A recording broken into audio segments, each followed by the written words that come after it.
Thank you, Karen, for joining us. I'm really happy to be collaborating with ITP again. I've been working in various ways with the organization for about 25 years, and I knew the founder, Mark Ritchie, really well. So it's very good to continue. And I've always loved that your organization has been aware of the dramatic effects of these trade treaties.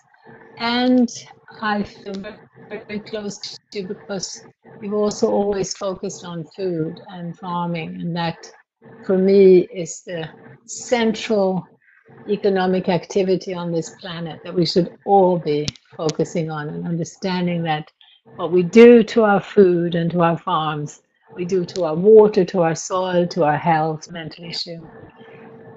And I also just want to start off by saying that for me, for now almost 40 years, these trade treaties in various forms, including the amalgamation into one economic union in Europe, these treaties were brought about, I believe, with a lot of idealism. Many political leaders and economic leaders thought that unifying the world through so-called integrating economies was a way of avoiding another world war, and was also a way of avoiding another depression. So they've had a huge momentum, and as I see it, what's been built into our whole economic growth system has been this blind religious belief that more global trade is in everybody's interest. But I think in your work, Karen, I think you can tell us a bit about why we feel we have to be very concerned about these treaties, particularly the more recent ones. You want to say something about the central importance? Well, I think it's, as you said, it depends what you're hoping to get. I mean, if the goal of the agreements is for companies to be able to trade more, and those are the voices that you hear in the agreement, then that's the kind of agreement you get. I think, since I've been doing this work for a long time now too, we have to keep saying we're not against trade, but it does matter what the rules are. And so that's what the discussion's really about. Yeah, and the rules, as we see, the rules are being set by enormous global corporations and banks, and the continued deregulation of global trade and finance is essentially providing us a carte blanche, or it's rolling out the red carpet for global businesses to move in and out of national and local economies freely. So that's what the free trade treaties are about. And I personally see this very, very, in a sense, very simple trajectory of trade and finance deregulation as the vehicle, the avenue whereby corporations have gained so much power over our governments. It's the vehicle whereby banks have become so powerful and nations poorer and poorer, because the deregulation of finance has allowed banks to create money through mechanisms and ways that are unbelievably dangerous and irresponsible. As we know, in 2008, they were trading in envelopes of debt where the lives of people, the names, the places were completely unknown to the traders. So it's a gambling with our lives. And that gambling also means that quadrillions of dollars are being created in search of, and that profit as quickly as possible extract wealth from nations and regions.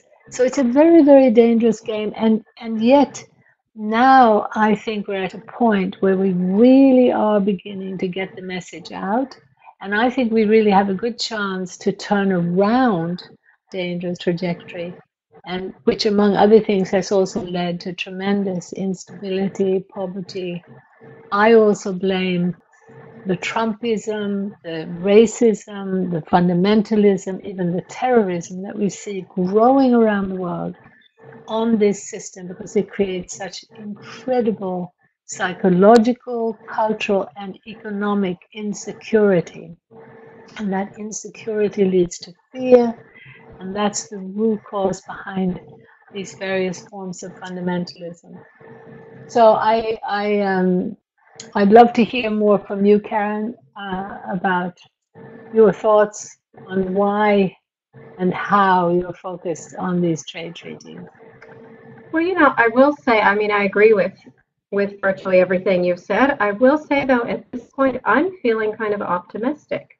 You know, I think for the first time in more than a decade, at least in the U.S., trade is front page news. You know, it is entering into the political debate, and I think in a lot of ways it gives a lot of what's happening. If it wasn't happening through the trade agreements, it could be happening some other ways. But the trade agreements put it all down on paper. Here's your 5,000 pages of Transpacific Partnership or whatever it might be of TTIP, and says, here's what we want you to agree on.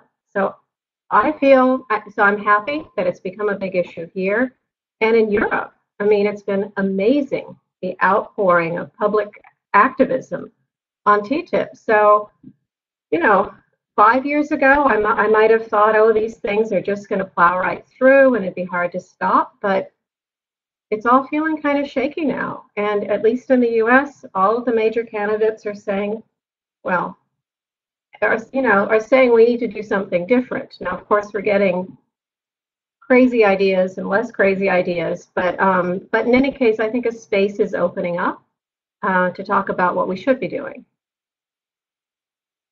And I think also the whole Brexit scene in England is very similar to that. It's basic voices in Brexit. There are others who see that this economic union has been damaging. And in fact, on the Remain side, most of the people are wanting to continue with trade deregulation. In fact, on the Brexit side as well, much of the leadership. But what's happening here too is that there's an opening up. There's a way in which people are willing now to ask fundamental questions, and trade and the trade treaties are finally becoming and this is something, you know, that we've been waiting about for years and years. Because even though we did have that turnout in Seattle in '99, we did not get coverage, or coverage, and to have, as you say, in the United States during these debates, to actually hear all three of them talking about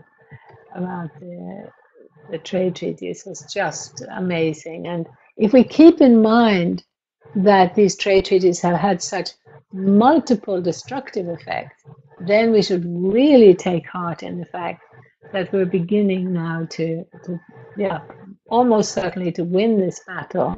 May still take another few years, but it's really hard to believe that once people have understood about the ISDS clauses, you know, that there are clauses in these treaties that where governments are signing in black and white, yes, you can sue us if we do anything that might impede your profit-making potential, and that this lies behind so many nation states now dismantling environmental protection measures that had been built up over generations, dismantling labor protection, privatizing, dismantling also the social welfare net. That these trade treaties lie behind that. So stopping them is going to lead to a huge, multiple benefit. And that's why I really hope people will see this as a strategic and very hopeful way of not focusing on single issue symptoms of a system that's gone wrong, but really looking at systemic solutions. And I was, do you think now, Karen, is a good time to go through your PowerPoint to lay out some of the the issues as you've been working on them in IATP? Yeah, that would be great. Okay, looks like it's going to come up.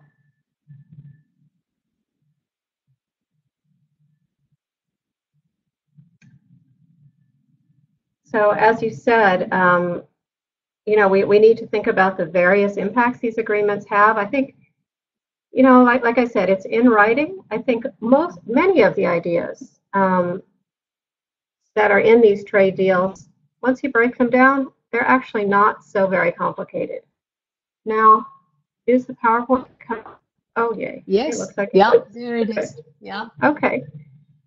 Great. Well, I'm going to run through this fairly quickly, I think, but feel free to stop me at any point. Particularly if I start talking in jargon or acronyms, feel free to stop me. But in any case, you know, today we're talking about the issue of localization.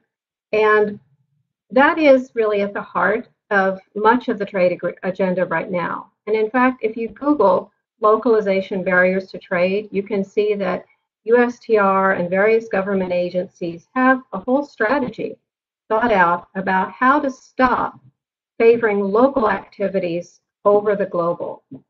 Because as I said, really the purpose of these agreements is to facilitate goods and services flowing across border. So in my mind, where we need to start from is where are we trying to go? In the US, I think most people would agree our food system is broken in many ways. And I wouldn't say that the trade agreements are the only reason for that, but they've certainly contributed to it. If we look at the records since NAFTA, for example, after NAFTA, there was this huge increase in corn going to Mexico, something like 400% increase in exports. More than 2 million Mexican farmers were driven from their land.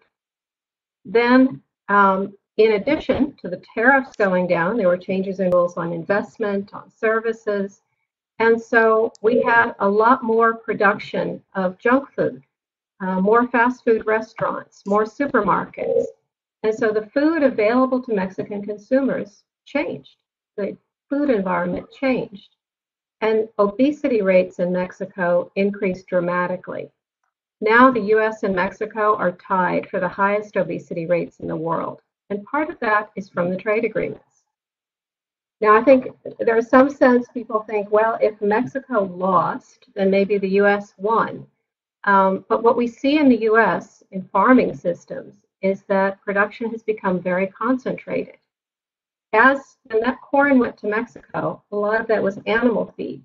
Animals were fattened in Mexico, then brought back across the border for processing and sale. And so in the process, the farmers lost bargaining power and companies grew bigger and bigger. So at this point, we have, for example, in meatpacking, 4 companies control 82% of the sector.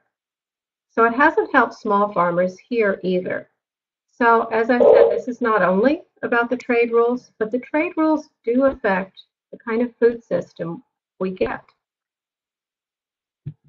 So on the other hand, as I said, there is progress on certain things. I think in terms of local food systems, one of the most promising areas has been farm to school programs.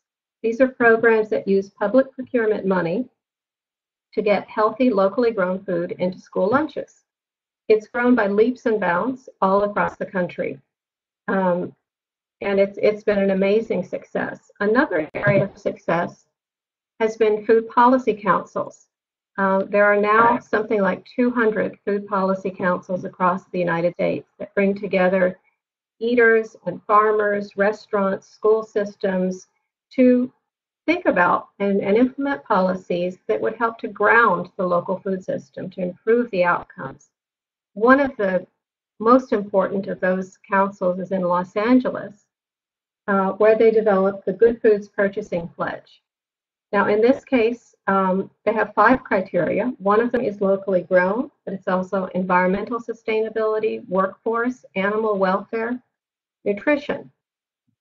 So when organizations become part of, when they take the pledge, they get points. They give points to companies bidding on school lunch programs, for example, along those criteria. So now in Los Angeles, the whole school system is part of this Good Foods Purchasing Pledge. And so that is more than 500,000 meals that are being served every day, creating these new markets. So this is a really exciting area. It's growing.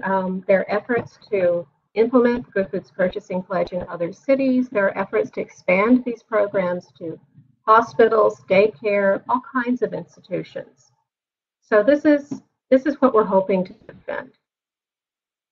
On the other hand, where this comes into the trade agreement is in the chapter, the rules on public procurement. Now, procurement is a somewhat new issue in trade agreements. A lot of countries have refused to talk about public procurement at all.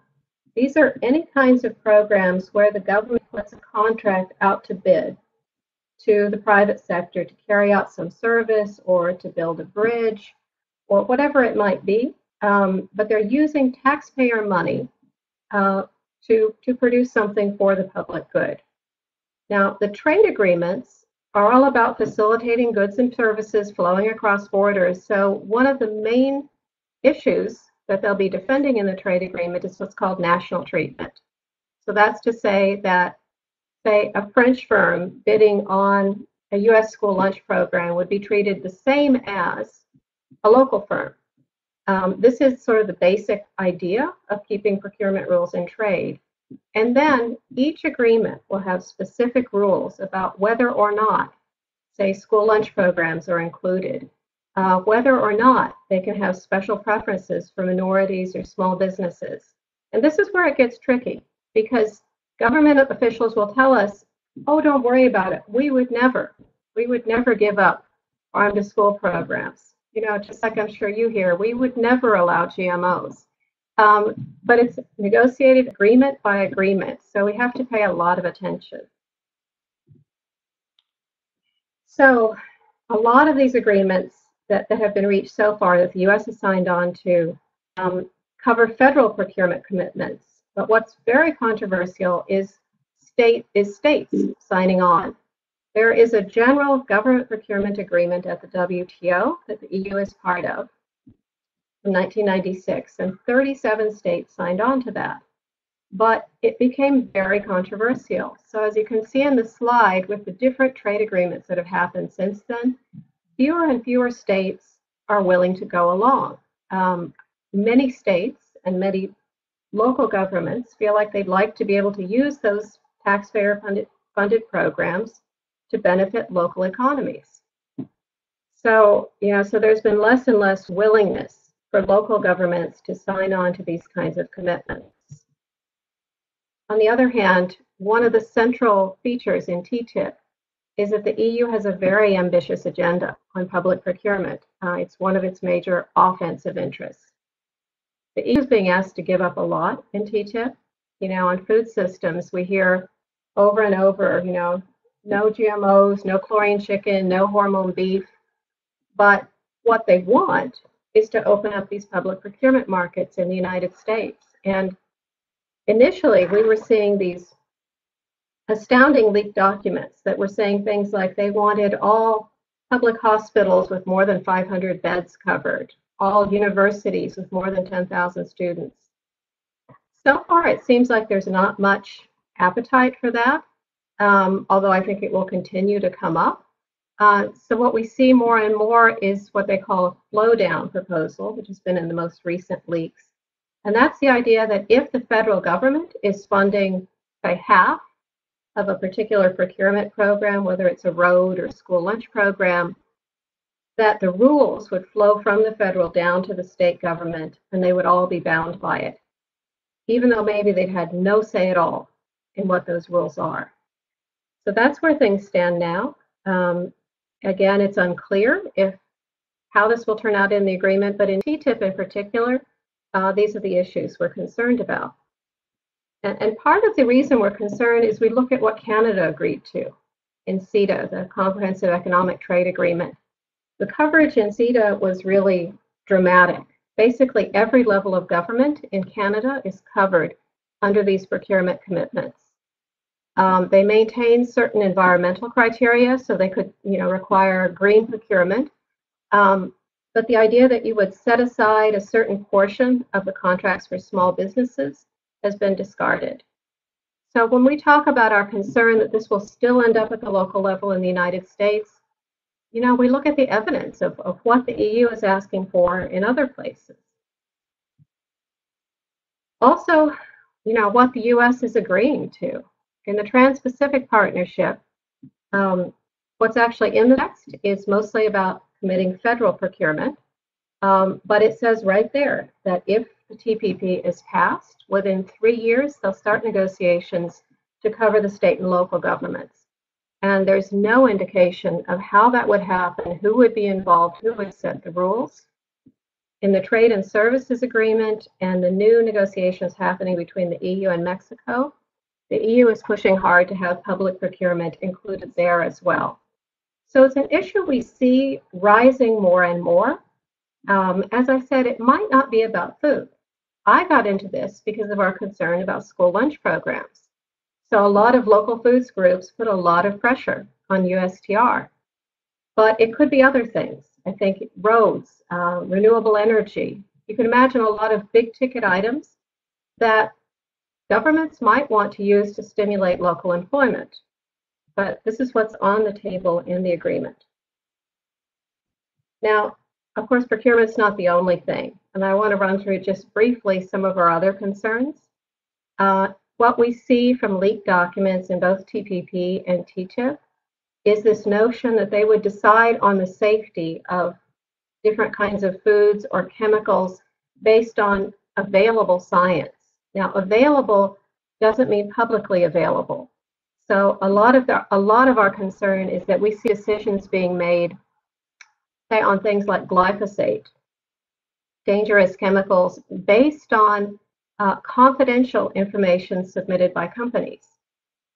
Many groups, like the Transatlantic Consumer Dialogue, are insisting that the science that they use to make these decisions should be peer-reviewed, publicly available, not whatever the companies are submitting. Labeling laws is a big concern in the chapter on technical barriers to trade. In the US, there were hundreds of local labeling laws introduced at the local level over the last few years. This is another area where consumers are trying to build up their right to know about what's in their food, but that can be deemed a barrier to trade. And then an issue we see more in TPP is there's a requirement that countries sign on to a treaty, UPOV, the International Union for the Protection of Plant Varieties, which is about protecting plant breeders' rights. The earlier versions of that treaty had an exception for small-scale farmers to allow them to save or share seeds, which is a practice in many traditional cultures and certainly a way to advance agroecology. That's banned in this version of the treaty. I believe the EU has already signed on to UPOV, as has the US, but in countries like Mexico or Chile, who are involved in the TPP, this is a really big concern. So you mentioned ISDS at the beginning. I want to say just a little bit about that. Investor-state dispute settlement is the provision in all of these trade agreements that lets companies sue governments over any kind of rule that might affect their profits. I've listed here this woman from the Columbia Center on Sustainable Investment. That center has done a lot of really great writing that's very up to date on ISDS. These figures are actually from UNCTAD, UN agency. We know of 700 such cases so far, but there's been a huge explosion over the last few years, so 70 of those cases were presented in 2015. And it's a burden on local governments, even when they win, to defend those agreements. So this is something we've seen some minor modifications to ISDS in TPP, and I'm sure you would know more about the EU proposals. But the basic model is the same, and the problems involved in it are the same. So just to wrap up, what might be happening next? On the Trans-Pacific Partnership, at least for the vote in the United States, our sense is there could be a vote after the elections during what's called the lame duck session, when many members of Congress who were not reelected might be looking for work. It's a dangerous time to have a controversial vote. So that's our big concern right now, and that's the target of a lot of action. On TTIP, a round of negotiations began in Brussels today. It is the 14th round, and what is not clear, and perhaps you or others in Europe would have a sense of this too, is whether we're getting to what they call the end game, all of those commitments like procurement that they couldn't agree on before, but they'll agree to in the end, or whether this whole thing is going to fizzle. And my sense is we just don't know yet, and a lot of that will depend on public pressure. And then, as I said at the beginning, I think we have some real openings to define a new agenda. For us in the US, we'll have a new administration in any case next year. And so perhaps, if TPP is defeated or postponed, there'll be more room to put forth proposals that would be listened to. But in any case, it seems like the political momentum is there such so that they will have to keep talking about how this process might be different. Thank you so much, Karen. Excellent. And also perfectly timed. I'm very impressed. I'm very impressed with that. And I think, like you said, so much of it depends on public pressure now. And this is why, we're wanting to talk about what the world would look at without free trade. What would it look like? And in order to really talk about that, people need to understand better what so-called free trade looks like. So again, I want to stress that, yes, there are other contributing factors, but from my work on every continent and with about 40 different language groups, seeing the dramatic effect, particularly on small farmers, but we're also talking, smaller scale diversified forestry. So we're talking, fiber, fuel, fisheries, agriculture. The primary producers, the small scale primary producers who traditionally were conserving biodiversity, and their livelihoods and their ways of life are also linked to cultural diversity, having witnessed the dramatic destruction through a system that consistently, endemically supports the global traders to the detriment of the more place-based, localized primary producers. There, the destruction has been so clear and so devastating that I do feel it is the most fundamental driver of both the destruction of ecosystems and cultures and identity. Now, I also happen to have witnessed very, very closely in Ladakh and later on in Bhutan and in other cultures, the incredible psychological and cultural impact as the global traders, with their enormous sums of money, promoting, romanticizing essentially a single consumer monoculture, which is, it's generally the American dream that's being marketed, but it is thought that, everywhere in the big cities in the West, people have just, this remarkable leisure, pleasure, wealth.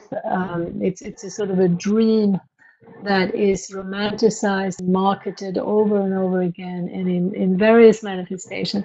And again, it's linked to this concentration of wealth in outside global entities and players. So I think that when we look back over this past century, we'll realize that what happened was that out of idealism, in the modern era, it was out of idealism. I would say that the birth of this global trading system and giving traders so much power actually emanated from slavery and colonialism, which involved not just slavery, but genocide. So that the roots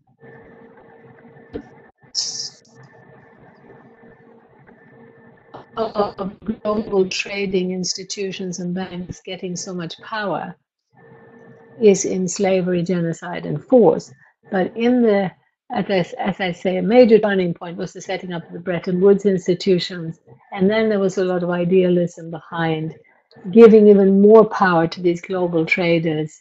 I think we'll realize that as societies around the world gave so much power to the traders, they were handing away the right for any sort of sovereign, genuinely democratic control societies of their lives, being able to implement most of the values that people hold dear.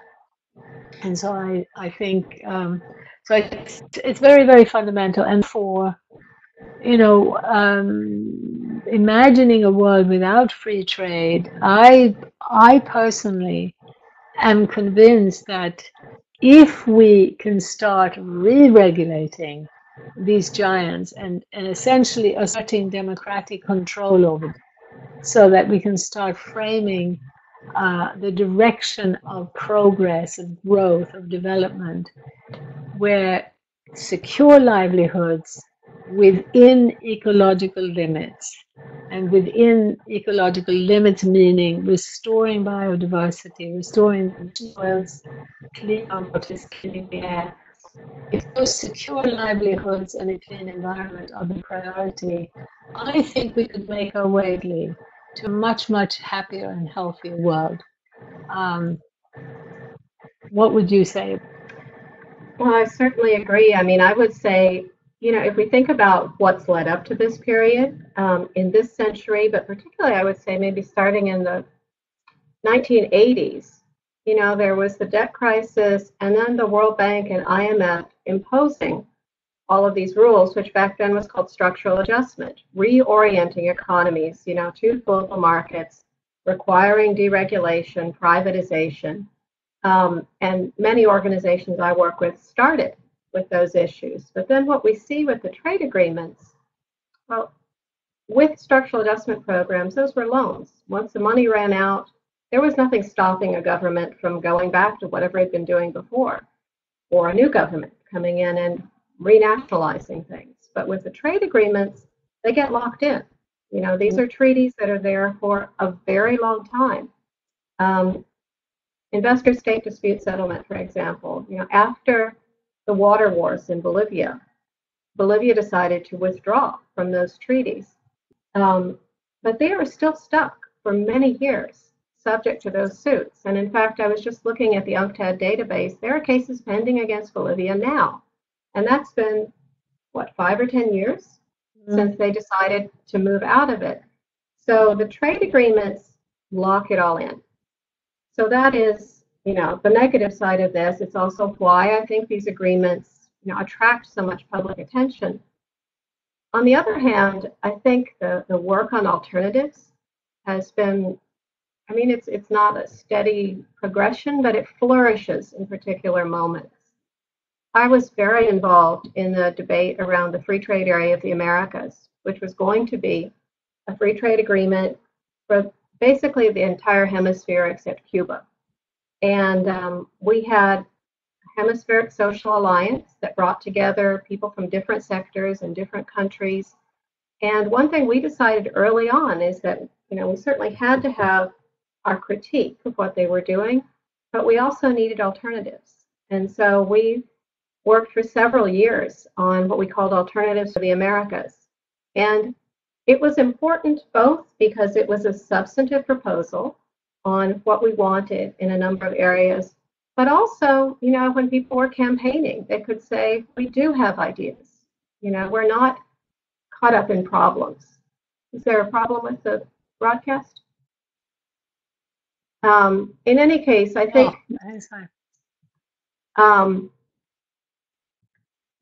in any case, that was an important element. And, you know, when I tell people about the Free Trade Area of the Americas, the FTAA, they don't know what it is because we defeated it. You know, it's gone. Now that means that story is unknown to many people. And I think one of our problems is that we often don't celebrate when we have wins. You know, we're moving on to the next battle.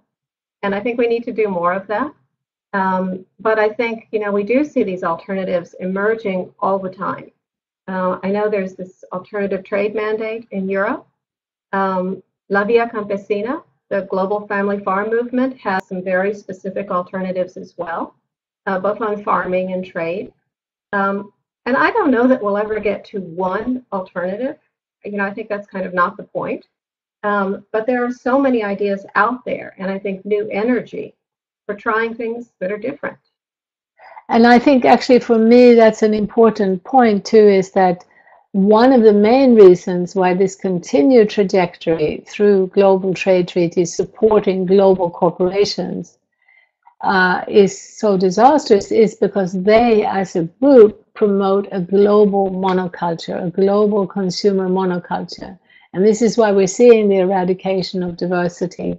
They're promoting monocultures in terms of species of plants and animals because that's efficient for these giants that are operating in and out of every continent. And this is one of the major reasons why we really must move towards alternatives, plural, and why localizing as a systemic alternative is so important, because that is where we start adapting our economic activities, including our agriculture and fisheries and every other form of production, to the realities of biological and cultural diversity. So I think for us, definitely alternatives will and must be plural, and that's the one of the central, localizing is so central. And I think in terms of localizing, you know, we see tremendous energy now behind emerging local food initiatives, which we see when we look at them from a systemic point of view. They are very much about shortening distances between the farm and the table, between the farm and the market and the retailing, building systems that are smaller, and that in being smaller, in shortening distances, the market pressures the producers towards diversification. And that means that they are inherently encouraging more ecological production. And so that's a very, very important aspect. And yet so much what's happening often happens as either just an intuitive reaction to the dominant system, or, you know, as farmers struggle to survive, it may be the only way that they can manage to survive. But so we feel that part of the activism that's so important now is for us to actually look at how we can, through a more systemic analysis, help to bring together what at the moment are dispersed initiatives. And very often, what we find with our work is that very often the players, whether it be the farmers or the consumers or the environmentalists or the small shopkeepers who are part of that movement, are not actually aware of how incredibly important their work is from a global point of view.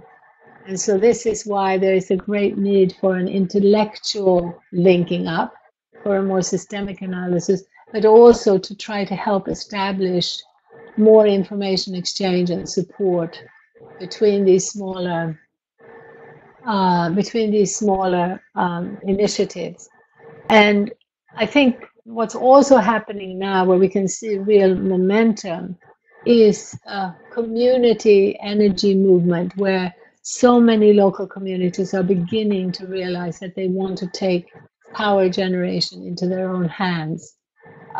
So small-scale hydro, small-scale solar, wind, many initiatives where the community is actually funding a new windmill or hydroelectric scheme. Again, if these can be more linked up, and if they can be again both intellectually and physically linked up, I think we'll see that all of these small initiatives, which do need to remain adapted and diverse, can gain so much strength through that linking up. And we're seeing, I just saw a film the other day in London. It's just newly released. It's called We the People.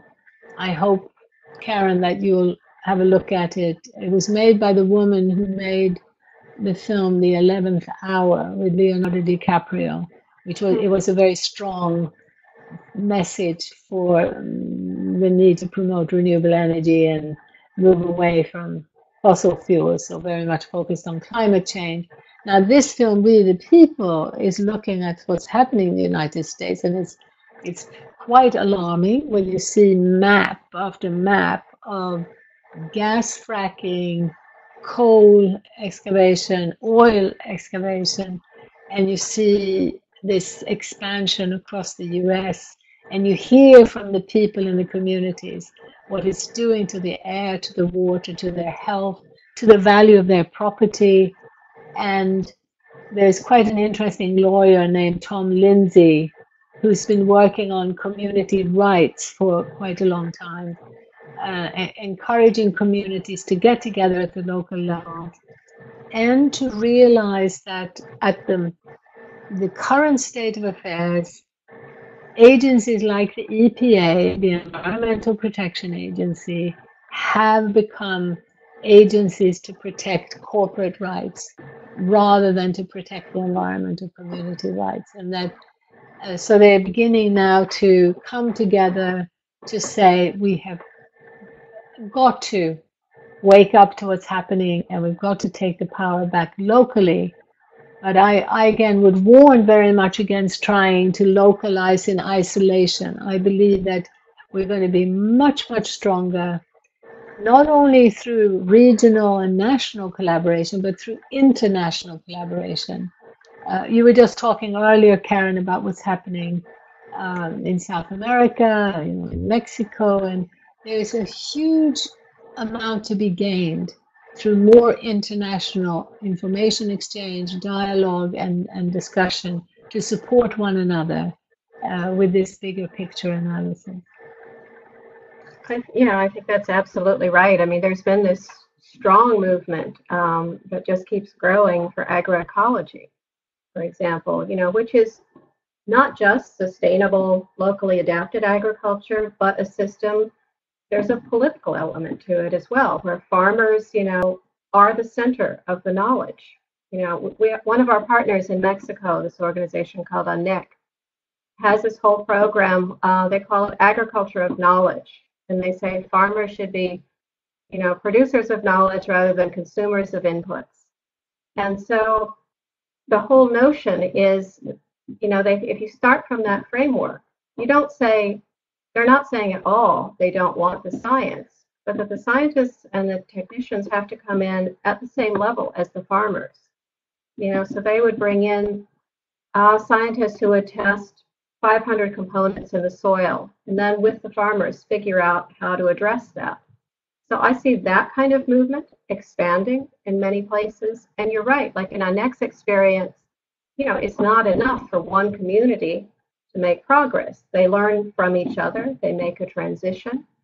We're seeing some of it in the United States, as I mentioned, with these food policy councils, which I think are really exciting. On the other hand, you're right. We have all of these horrible economic and social political disasters going on now. And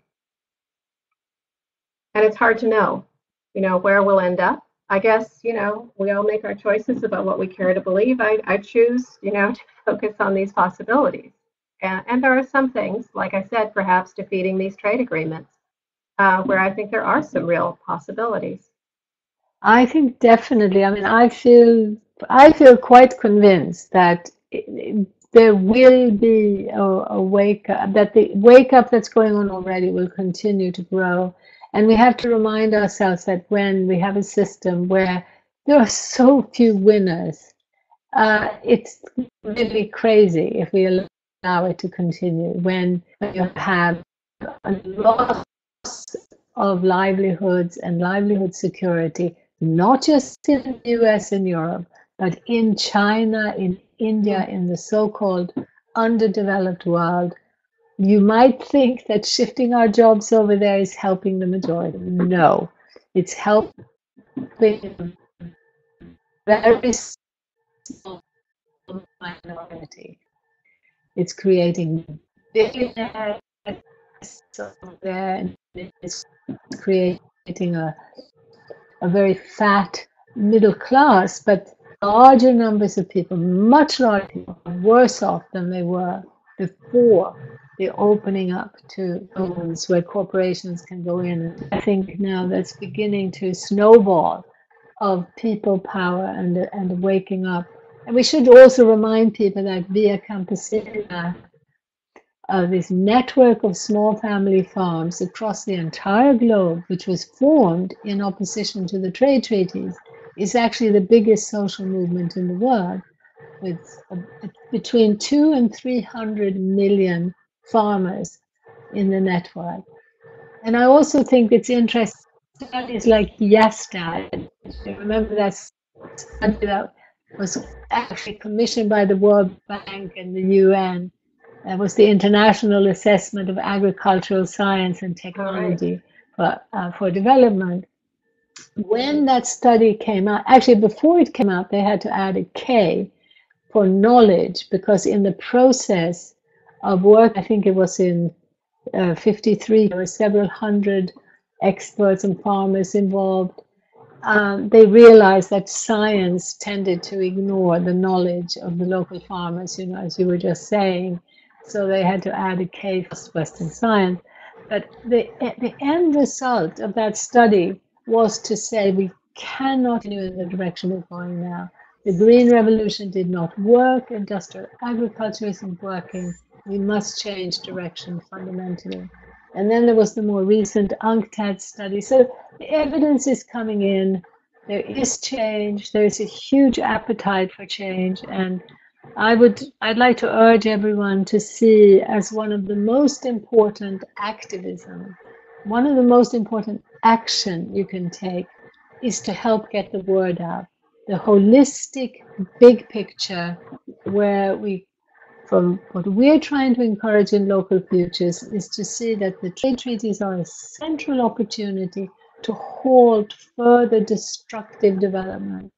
And in the meanwhile, starting right now to rebuild more localized systems is beginning to create the foundations for healthier economies. There's a middle level there where industrial production, of course, does involve economies of scale. There is an efficiency at centralizing industrial production. But what we're waking up to is that industrial monocultures are not more efficient, are not more productive than more diversified agroecological systems. That's an incredibly important realization.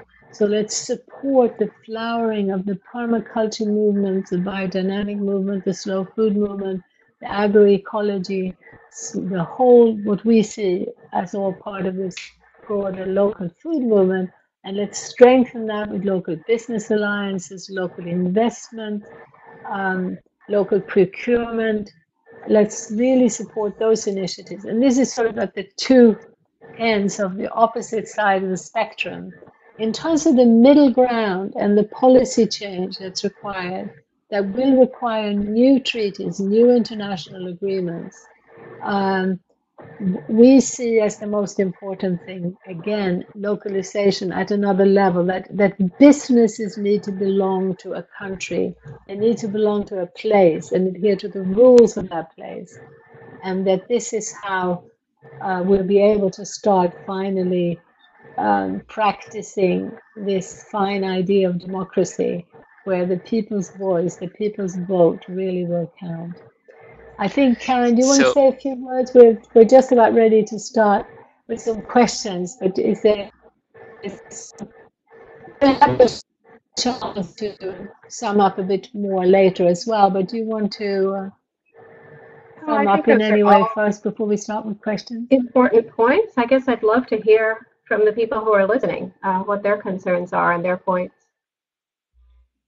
So yeah, it's time to officially open the conversation up to everyone else. If you have any questions you'd like to pose please type them into the chat box. We've already received one question, which is from Hugh Campbell. He's asking, aren't the wide variations of trade deficits/surpluses evidence that David Ricardo's theory of comparative advantage has failed to come to fruition? And he also asks, won't Warren Buffett's 2003 balanced trade proposal create less variation of trade deficits or surpluses? I think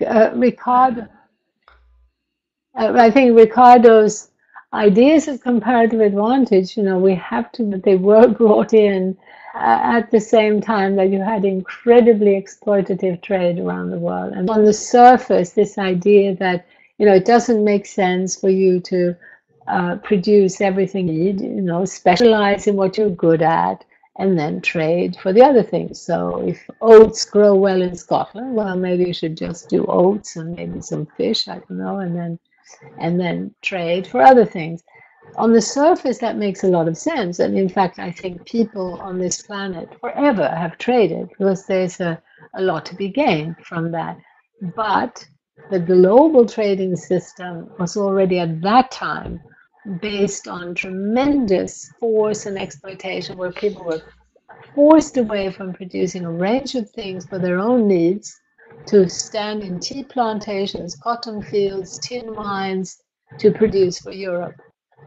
So I think we have to view, we really do have to re-examine the very basic principle there and look at that on a crowded planet, where we are now very concerned about minimizing our use of energy, or if we're not, we should be.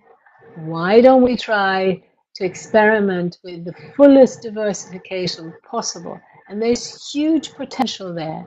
It's something that has never been tried on a regional or national basis, to actually see just how self-reliant can we become and how much can we increase meaningful livelihood across the board, where more artisan production is encouraged rather than energy-intensive mass production. And, indigenous peoples often had a great balance with the environment, but they had a lot more space to roam across. They weren't living on a crowded planet in most cases. We now have a new pressure on this crowded planet, and they're really minimizing the amount of unnecessary transport has a very, I think, a very clear common sense logic to it.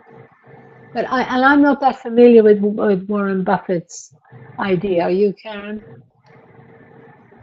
Not so much, although I'm certainly going to look that up once I get offline.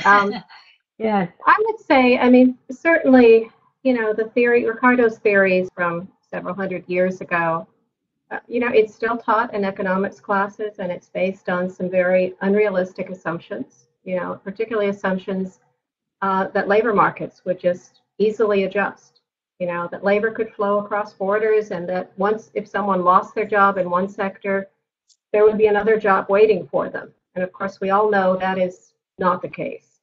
It's based on a lot of assumptions that simply aren't true, and that just utterly ignore the power dynamics. It ignores what happens when you have multinational corporations. For example, just earlier today, I was looking at the case of Philip Morris versus Uruguay, one of these investor state cases. I was surprised to learn that Philip Morris was a Swiss company. I thought it was American, but really, it's no country's company, and it's global. And so they have no loyalty to any particular people in any particular country. All of the incentives are for them to, minimize costs, maximize profits. So the assumptions that, that set these kinds of economic theories are false. I guess the other thing in terms of trade balances, I know I was looking recently at some materials from our Mexican colleagues assessing the impacts of, I forget, one of the trade agreements. And they were worried about, trade deficits in particular sectors, and we were worried about trade deficits in other sectors.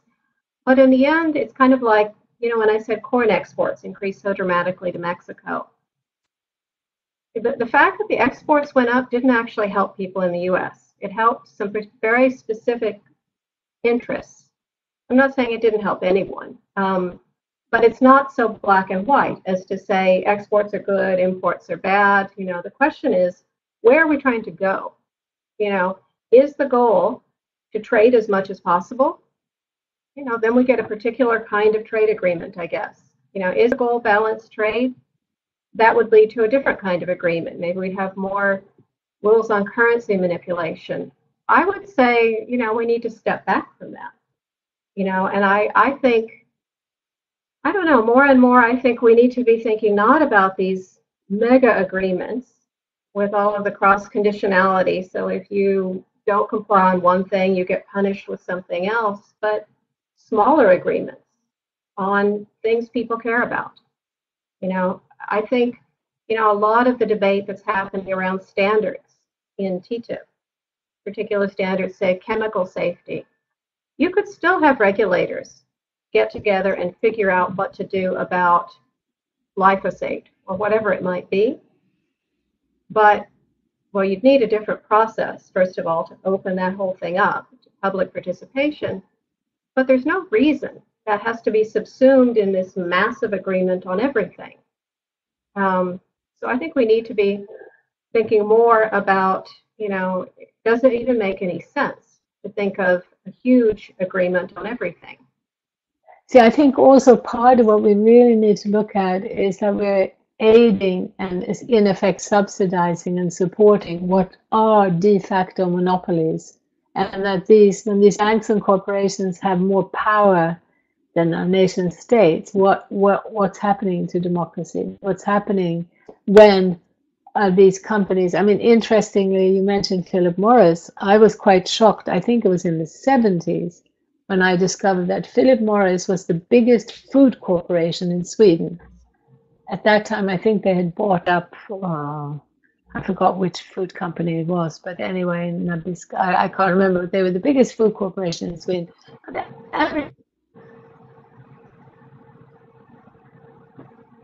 Sweden had no idea about that. And I mean, that's part of what's been going on, is that these have been criticism in a sort of conspiratorial way where, a few evil men sitting in a dark room.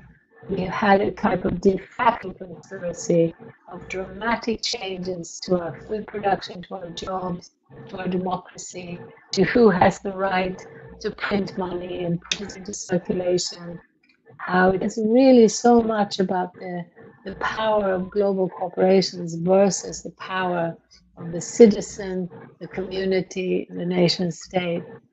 Are there any other questions? None, not so far. I think a couple just came in. Yes. So, two questions here. First, can you clarify the potential changes in local food procurement for different types of institutions, i.e. universities, K-12 schools, hospitals, under TPP and TTIP? If a French company like Sodexo can already bid on a contract for a public institution, how would that be different with these new trade agreements? I guess I'll leave that out there and then come back to the second question later. Yeah, well, it's a good question, because there are different ways that companies can bid, foreign companies can bid on local contract. And one, under procurement talks, one way is a French company bidding directly on, say, Vermont's local food program.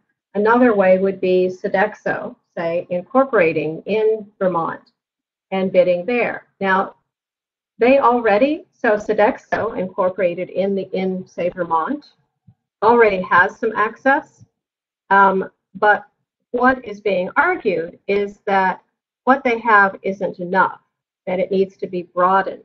And as I said, I think even though I'm concerned about local foods and farm-to-school programs, at this point, what I hear is the big money is in things like bridges, roads, transit systems, renewable energy. dredging, things where there are huge corporate interests where they can get billion-dollar contracts. And so that's, at this point, what is driving a lot of this. And we see this internationally as well. Even without investor-state dispute settlement, the U.S. is suing India over its renewable energy programs because there are local content requirements. And so India is probably, and some of those local content requirements are the same thing we have in many states in the United States. So it's very cynical. And India is saying, well, maybe they will sue too. So we have all of this energy going into these foolish lawsuits. But in any case, on the procurement, there is already a certain degree of openness. It's like so many things in the trade agreements. It's not that we're not allowing any kind of input from other countries. There is nothing stopping a French firm from bidding on anything, but if they don't want to comply with, say, rules on local content, rules on animal welfare, what have you, that different local governments have put in, they will say that's an unfair barrier to trade. So in any case, at this point, like I said, I think most of the emphasis in procurement probably isn't on food, but I always hesitate because I don't know, like I said, it's negotiated agreement by agreement, so we have to, keep it in mind. And I also think, I do think that we've seen that there is huge investment into food and farming. I mean, I think there are business interests that recognize, food is one of those secure investments. It's something everybody needs every day. And I would be extremely worried about food along with all the other things, because we're already seeing, for instance, farmers markets run by community groups now being told that they have to tender, to big business players, hundreds of miles away. They have to open up the tendering, so that to run farmers market, they'll get the right. So that's a battle right now that we're fighting, in a small town in Australia. And of course that has huge implications.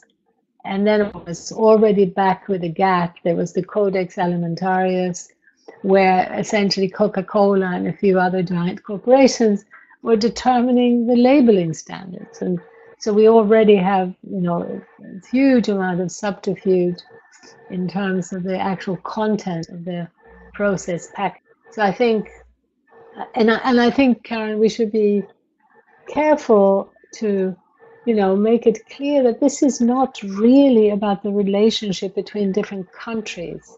It's really about the relationship between countries and global corporations and banks.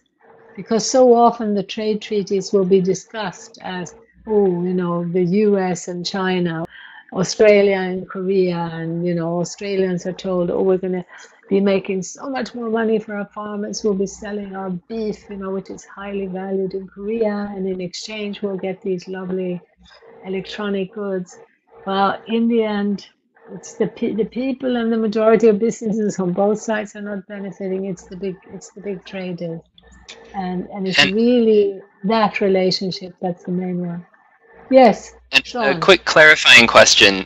In the case that you mentioned, Karen, which treaty is the U.S. suing India under? That is at the WTO. So that is state to state. U.S.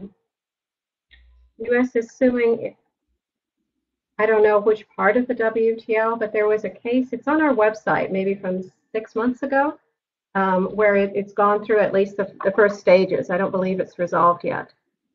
But so that is, in the system that we already have at the WTO. And see, again, this the way between countries, it is the US, but it's the US defending certain business interests. And US business interests were also in India pushing nuclear power.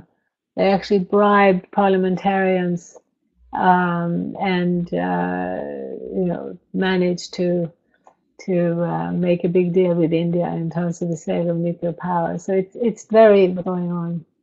Well, and it's always complex. I mean, one thing I hear a lot now with TPP, is this national security argument that, they say, do we want China writing the rules? And it's like, well, it's not China or it's not the U.S. writing the rules. It's these big corporations that are advising the negotiators in different places. The point is not, if China's involved or not. The point is, what are the rules? Will the rules get us where we want to be? Who's involved in writing those rules, and can we see them, or they're done? Yeah, and I'm afraid it's so endemic now that it is hard to see it, but it is the situation where the corporations are exerting so much pressure, and one of the main arguments they use is, if you do anything to inhibit, or diminish my profiting potential, we'll go elsewhere. And this is why there wasn't regulation after 2008, and that was the argument politicians used. We can't regulate these banks because they'll go elsewhere, and we'll lose all those jobs, we'll lose all that business. And I think that's one of the key mechanisms whereby these global traders are getting so much power over us. And again, why I think public awareness and getting the word out and building up this citizen resistance is absolutely key. I think and if we don't speaking have of that, questions, yes. we do have one or two more questions, and it's actually on the topic that you just mentioned, Helena. The question is, can you say more about your vision for international communication among people who are organizing at the local level? How do you imagine this happening, and what do you think we need to align ourselves around in order to be successful in defeating these proposed trade agreements? Well, one of the things that we need to think about is that there is now a growing resistance among localists to the idea of traveling, and I'm a little bit worried because I see that there is a tremendous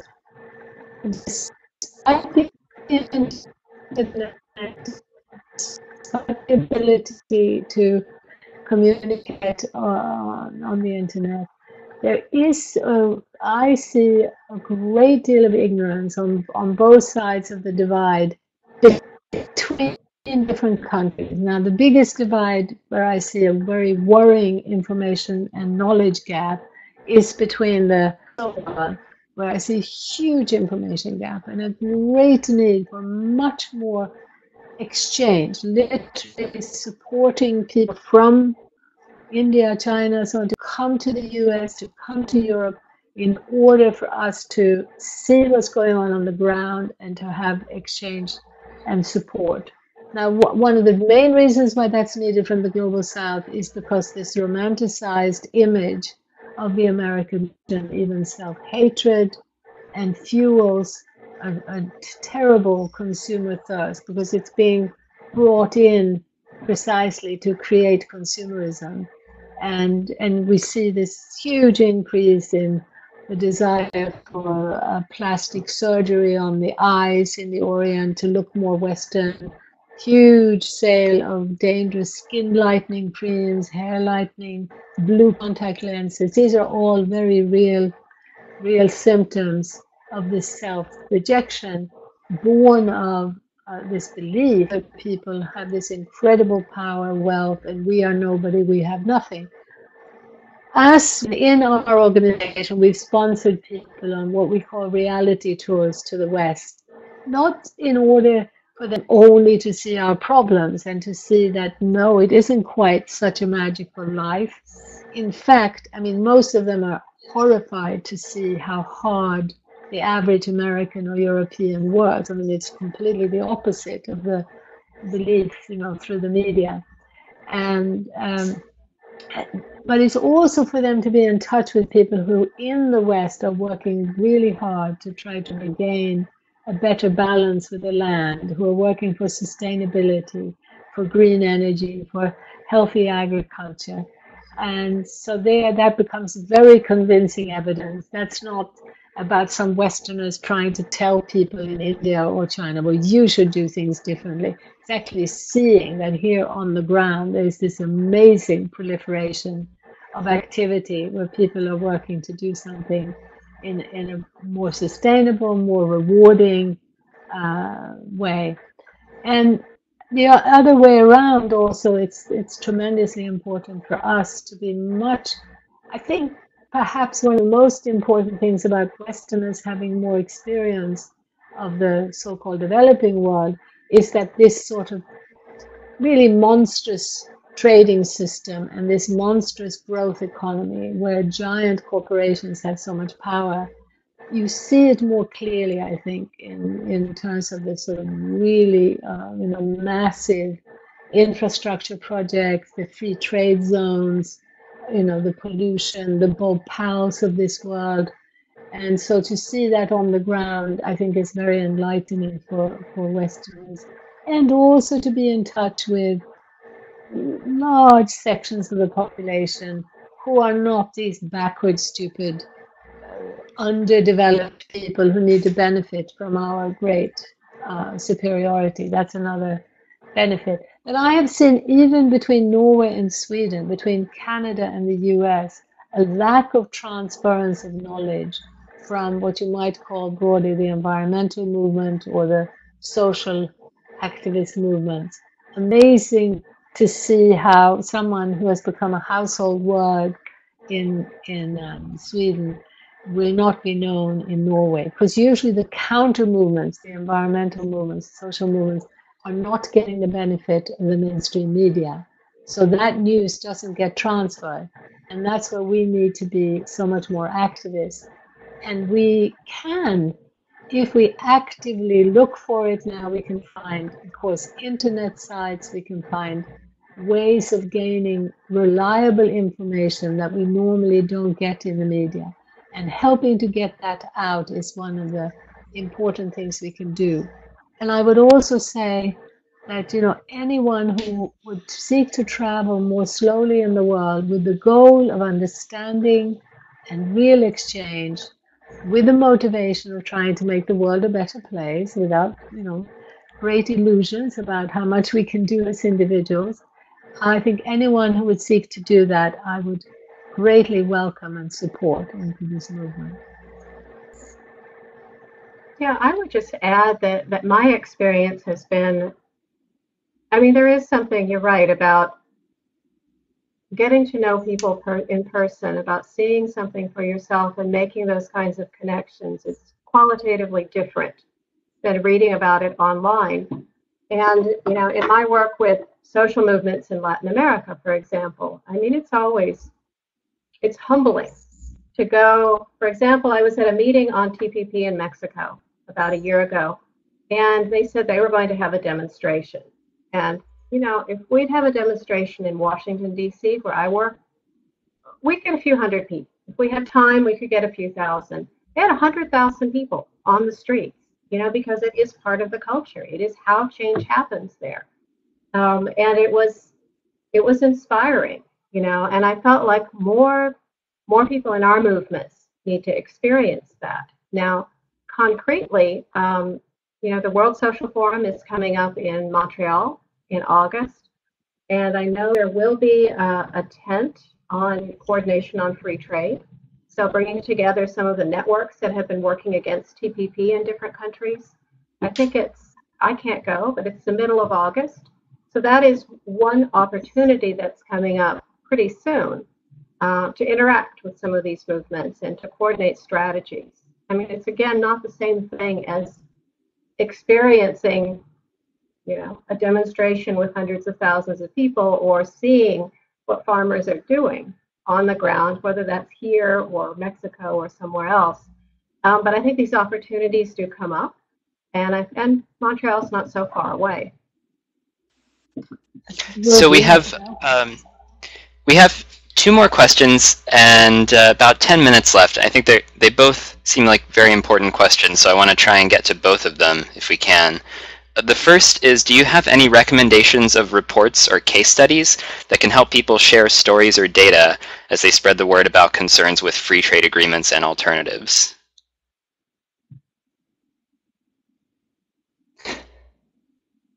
The UNCTAD study I mentioned, I think, would be an important one that warns very clearly against the trade treaties and quotes IATP and promotes localization. And it came out 2 years ago. Karen, do you remember? It's an UNCTAD study on free trade. I would say the challenge is there's so much out there. You know, it's hard to say, oh, this is the one thing. But I would say in the U.S., you know, of course, I think you should look at our website and your website. But also there's Citizens Trade Campaign, which has a lot of very accessible information and case studies about what's happening in the United States. In Mexico, there's the Mexican Action Network on Free Trade, VERMAC, which also has a lot of very good case studies. They've also helped draw together information about what's happened in Central America under the free trade regime. I mean, there is really a lot out there.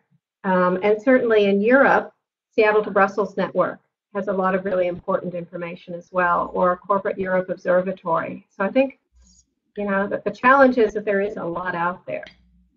I would also recommend a book that I contributed to that was edited by my colleagues Jerry Mander and Teddy Goldsmith, and it's called The Case Against the Global Economy.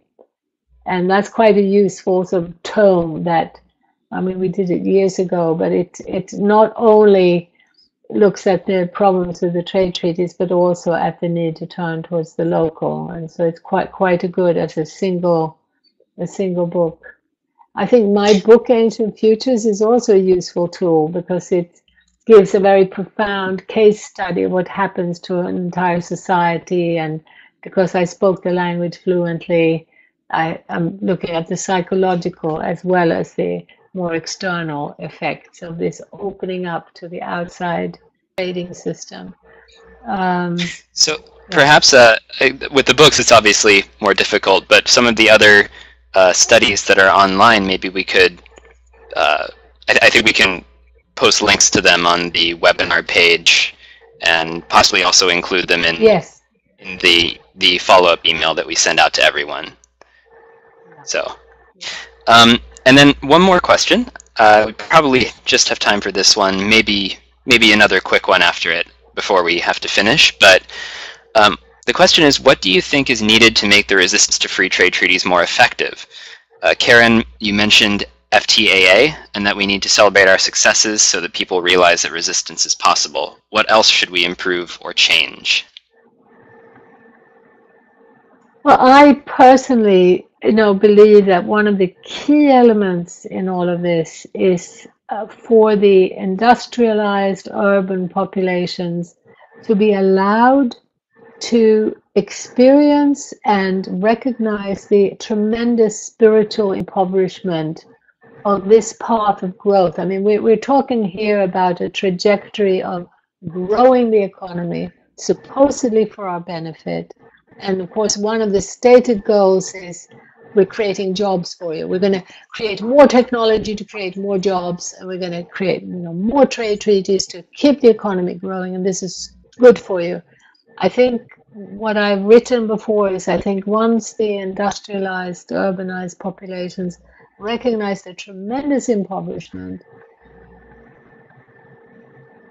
allow to gain access to the information that so clearly that they're working hard. Helena, your audio is cutting out a little bit. Maybe you could you repeat what you just said? This person, it used to be enough for the father to pay for the rent or the mortgage and the education and what was considered basic needs. And now not only both parents, but working harder and faster than ever before and more orchestralized, tremendously impoverished and stressed they're becoming. they're being told all the time that this growth trajectory, which is being, where free trade treaties are one of the major vehicles to grow the economy, developing more innovation, more technology, supposedly to create jobs and to create the growth that we need. Actually, the average Westerner is working harder and faster than ever before, tremendously insecure financially, and there's an epidemic of anxiety among our young people, an epidemic.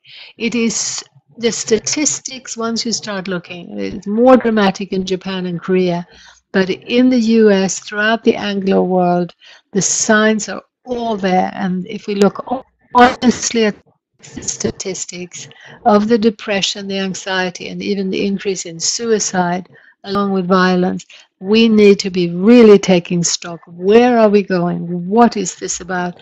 So it's in a way the propaganda is telling us all the time, we're doing so well, and these poor people on the other side of the world in poverty and growth, growth, growth. But I think once we are allowed to recognize that our anxiety, our insecurity, and even our greed, in the sense that, of course, you're going to be concerned about saving up money when you live in an inflationary system where you don't know what your house price is going to be tomorrow. You don't know how much a loaf of bread is going to cost tomorrow. So we're living in this tremendously insecure, competitive environment. So, of course, greed will escalate and competition. But what's happening is, without a systemic analysis, there's a tendency to blame ourselves. There's a tendency to feel guilty that we're not being successful enough. We're not working hard with our children. You know, what's wrong with us? Why aren't we doing better? So the blame is being individualized and internalized. And the blame that I'm talking about is not some kind of anger at some other person. There isn't another person to blame. It's not really about blame. It is about understanding the trajectory, the system, that we would all benefit from shifting direction of the system to really support the things we value. So yeah, that's, I think, so in a way, the key message that could help to strengthen the movement would be to let people know, okay, bulimia or for anxiety, please help us to get the bigger picture out. It's also up to you not to blame yourself, not to blame your daughter, but to look in a direction that's going to be truly helpful. I guess I would just add, and perhaps, I mean, I think that is so inspiring. And what I found, it's funny, when I talk to people about the FTAA, I was talking to someone the other day who didn't know about the Hemispheric Social Alliance, but he'd been part of a parliamentary alliance. And he said, oh, well, we were who stopped it. But in fact, what worked at that moment was people in different sectors and different countries recognizing the value of coordinating actions. So at some moments, what was happening in the United States was most important. At other moments, it was what was happening in Brazil. And at this point, you know, we are in this moment with TPP where we can do a lot in the US. And I would say people should just find the issue they feel passionate about. There are so many reasons to be mad about the TPP. And so I think, you know, if what you care about is local foods or seed saving, focus on that. You know, I mean, there's a lot of information out there. That is the beauty of how much information is available to us now. Hundreds of organizations involved as never before. So I think it really is just finding the issue you feel passionate about and being inspired by all of the things going on around us. Yes, and I think that for us, we try to recommend that, you know, this two-pronged approach where we separate out the activities that have to do with assisting the continued expansion, speeding up, scaling up of the dominant path, while simultaneously, and by simultaneously, I don't mean in the same minute, but hopefully in the same day, connecting to those inspiring initiatives that at a fundamental level are about reconnection. They're about reconnecting our social, interdependent sense of self and reconnecting with nature. I just listened to a very inspiring talk last night. I'm at Schumacher College here in the UK, and someone named John Young was giving a talk about nature connectivity, and it was connected, he has worked with the author Richard Louv, who wrote the book about nature deficit disorder. I think it was called The Last Child in the Woods, and something about nature deficit disorder. And they have now a very inspiring program where they very consciously are helping people, particularly young people, to reconnect to nature, which turns out to be the most powerful healing vehicle for, to deal with that anxiety, to deal with that distancing, that competition, that feeling of inadequacy. The nature reconnection is a spiritual and psychological path to healing. And that really is at the fundamental level why we are promoting localization, because that is a structural way of reinforcing those relationships. So I think there's, just like Karen said, there is so much to be joyful about. There is so much to be passionate about, in a positive sense still. So be sure that you help to inspire and reawaken that passion in yourself, and then also try to spread the word. And this is, of course, why we call localization the economics of happiness. It's about that economics of reconnection.